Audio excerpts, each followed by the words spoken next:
ज्योतिष जगत के प्राण कहे जाने वाले देवरु बृहस्पति 11 मार्च से लेकर के 1 जून तक ये मार्गी अवस्था पर अब होने जा रहे हैं। देखा जाए तो अभी तक पिछले 4 महीने से ये वक्री अवस्था पर थे। ध्यान रखिएगा, अभी ये देवगुरु बृहस्पति अतिचारी अवस्था पर चल रहे हैं। ये वही अतिचारी अवस्था है जब प्रथम विश्व युद्ध हुआ था, दूसरा हुआ था, और साथ ही साथ इसी समय पर जब कोरोना का समय था, उस समय पर भी देवरु बृहस्पति अतिचारी अवस्था पर ही थे। तो क्या अब ये अतिचारी अवस्था पर होते हुए जब मार्गी अवस्था पर आएंगे तो क्या परिणाम देंगे? ये एक बहुत अहम विषय हो जाता है आपके अपने वृषभ राशि के लिए, क्योंकि यह वृषभ राशि के कहीं और नहीं इस कलयुग के सबसे प्रभावपूर्ण अवस्था पर अर्थात धन भाव पर चल रहे हैं। धन भाव पर गुरु का मार्गी अवस्था पर आना आपके लिए एक शुभ परिणाम से कम नहीं होगा। गुरु जहां पर होता है वहां पर आप फ्यूचर को देख सकते हैं, ईश्वर की कृपा को देख सकते हैं, अर्थात वही ईश्वर की कृपा वृषभ राशि के जीवन में जो मिलने जा रहा है, इनके पैसों के स्थान पर इनके धन के भाव पर मिलेगा। द्वितीय भाव हमारी वाणी का होता है और गुरु ईश्वर की कृपा है। इस समय पर जो बातें आप करेंगे, जो आप बोलेंगे, वो ईश्वर की कृपा से सत्य साबित होंगी। इसलिए बड़े सोच समझ करके अपनी वाणी का इस्तेमाल कीजिएगा। कोई भी नकारात्मक शब्द आपको नहीं बोलना है, बल्कि जितने ज्यादा आप सकारात्मक वाक्यों का या शब्दों का उपयोग करेंगे, निश्चय जानिए देवरु बृहस्पति आपके उस बातों को, उस वाक्य को आपके सत्य साबित कर देंगे। दूसरा घर ही आपके कुटुंब का होता है और देवगुरु बृहस्पति को हम मांगलिक कार्यों से जोड़ते हैं। इसलिए कुटुंब में मांगलिक कार्य का संजोग यहां से बनना प्रारंभ होगा, जो 1 जून तक सबसे ज्यादा प्रभावी होगा। अब यहां पर दूसरे भाव से देव गुरु बृहस्पति के पास कुल मिलाकर के 3 दृष्टियां पहुंचती हैं, और जहां जहां 3 दृष्टियां पहुंच रही हैं, वो स्थान अमृत की बरसात मानी गई है। अर्थात अमृत की बरसात कहां का होगी, उन 3 स्थानों को समझिएगा। सबसे पहले जो देवरु बृहस्पति की जो दृष्टि पड़ रही है, पंचम दृष्टि, वो स्थान है 7 नंबर। जहां आपको दिख रहा है ये स्थान, ये वही घर है जो घर आपके मेहनत का है, ये वही घर है जो आपके जॉब का है। तो इसलिए गुरु की दृष्टि यदि पहुंच रही है 6ठे भाव पर, आपने जो मेहनत किया है उस मेहनत का आकलन एकमात्र देव गुरु बृहस्पति ही कर सकते हैं।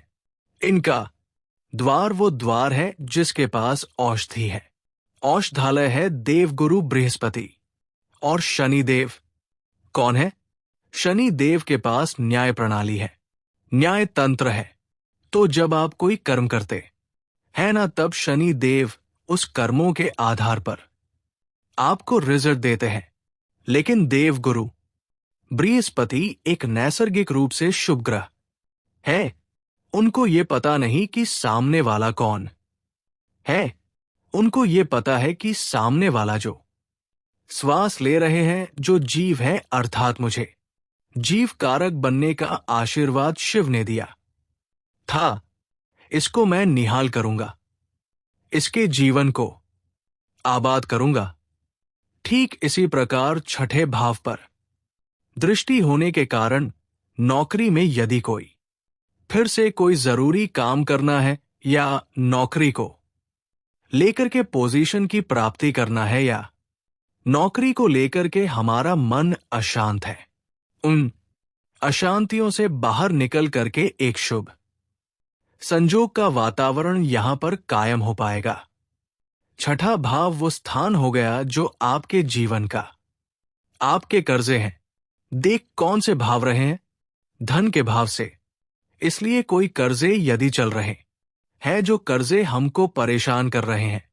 कर्जे तो हर कोई लेता है ना, लेकिन यदि कोई कर्जा यदि हमको बार बार परेशान कर रहा है, तो देव गुरु बृहस्पति की दृष्टि का मिलना मतलब उस कर्जे से बाहर निकलने का एक आयाम, एक संजोग हमारे जीवन पर कायम हो जाएगा। छठा भाव आपके रोग है, तो कुछ रोग है तो उस रोग से बाहर निकलने के लिए भी गुरु की दृष्टि का पड़ना आपके शत्रुओं से मुक्ति कराने के लिए देव गुरु बृहस्पति का एक शुभ संजोग में आना अच्छे परिणाम को जन्म लेगा। ध्यान रखिएगा, पराशर ऋषि के इस समय पर इस वाक्य को समझिएगा जो व्यास मुनि ने कहा था, देवानाम च मुनि नाम च गुरुम कांचनस सन्निभम बुद्धिभूत्सम त्रिलोकेशम तम नमामि। बृहस्पतिम अर्थात इस देव गुरु बृहस्पति के पास त्रैलोक्य की शक्ति विराजमान है, और यही शक्ति, इसकी दृष्टि जब छठे भाव पर पड़ेगी, अर्थात जो दायित्व जो हमने काम किया है वहां पर से हमको एक शुभ परिणाम मिलेंगे। क्योंकि यदि आप कोर्ट कैचरी के कामों में भी संलग्न हैं, तो गुरु की दृष्टि छठे भाव पर पड़ रही है, वहां पर कोई पॉजिटिव रिजल्ट आने की संभावना इस समय पर ज्यादा मजबूती से लगाई जा सकती है। अब गुरु के पास दूसरी दृष्टि और दूसरी दृष्टि से पहुंच रहे हैं अष्टम भाव पर और अष्टमेश। ये हमेशा के लिए है, अपने खुद के राशि पर दृष्टि दे रहे हैं। गुरु की दृष्टि पवित्र करती है, तो कोई रुकावट है, कोई बाधा, कोई समस्या, कोई तनाव यदि हम फेस कर रहे हैं, तो उससे हम बाहर हो रहे हैं, उससे हम निजात पा रहे हैं। क्योंकि गुरु हमारे रुकावटों को, हमारे बाधाओं को दूर करके हमारे जीवन में एक परिवर्तन का समय प्रारंभ कराते हैं। और ध्यान रखिएगा, अष्टम भाव परिवर्तन का है, अष्टम भाव बदलाव का है। और देख कहां से रहे हैं? धन भाव से। तो आर्थिक प्रगति के दृष्टिकोण से ये गोचर जीवन में एक सकारात्मक परिणाम को लेकर हमारे सामने आ रहा है। इसके पश्चात देव गुरु के पास अब एक अंतिम दृष्टि पड़ी है, और सबसे महत्वपूर्ण दृष्टि, क्योंकि काल पुरुष की कुंडली जब आप देखेंगे तो देवरु बृहस्पति के पास जो नवम भाव का प्रभाव है, अर्थात इनकी नवम दृष्टि जहां पड़ेगी उस स्थान पर भाग्य की जागृति हो जाती है। अब नवम दृष्टि कहां पड़ी? तो दशम भाव पर। और दशम भाव कौन सा है? आपके करियर का। आप बिजनेस कर रहे हैं, किसी प्रोफेशन कार्य में हैं, या फिर नौकरी कर रहे हैं, तीनों ही परिप्रेक्ष्य में उस काम के स्थान पर ही देवरु बृहस्पति की दृष्टि आ गई, और वह भी धन के भाव में। तो इस समय पर ना हम अपने धन को प्राप्त कर रहे हैं, बल्कि हमारा काम भी सुचारू रूप से चल रहा है। शनि देव यहां विराजमान है। शनि देव डिले करते हैं, तो यदि शनि देव दशम भाव पर, कैरियर के भाव पर आज चल रहे हैं, तो उस डिलेपन को दूर करने के लिए देव गुरु बृहस्पति का मार्गी अवस्था पर आना आपके लिए एक शुभ संजोग होगा। चूंकि ये अतिचारी है, अतिचारी अर्थात इनका जो चलने की जो गति है, मूवमेंट है, वो इस समय पर फास्ट हो चुका है। तो जो काम हमारे 4 साल में होने थे या 1 वर्ष में होने थे, उस काम को हम मान सकते हैं कि 2 से 2.5 महीने में वो काम पूरा हो करके हमारे झोली पर वो खुशियों की बरसात छोड़ जाएगा।